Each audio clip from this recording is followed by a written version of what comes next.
Ngayong araw, wala namang minomonitor na mamata ang sama ng panahon sa loob po ng ating par, pero maging handa pa rin po dahil uulanin ang ilang bahagi ng bansa dahil sa easterlies, amihan at localized thunderstorms.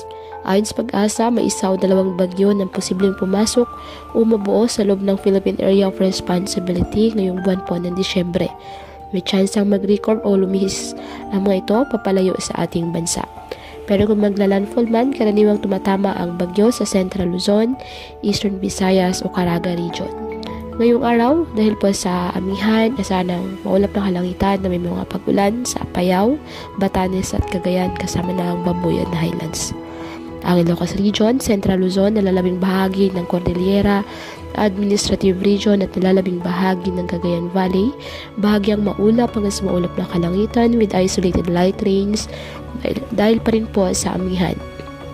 Ang nalalabing bahagi ng bansa, kasama na ang Metro Manila, saan po ang bahagyang maulap hanggang sa maulap na kalangitan with isolated rain showers or thunderstorms dahil po yan sa easterlies at localized thunderstorms. Kaya patuloy po na pinag-iingat ang ating mga kababayan sa banta ng mga pagbaha at pagguho ng lupa at ugaliin na magdala palagi ng payong o kahit anumang panangga sa ulan sa tuwing lalabas ng ating mga tahanan. At yan po muna ang update sa lagay ng panahon ngayong araw. Muli patuloy po tayo na mag-ingat at palaging tandaan, God loves you. Stay safe and God bless.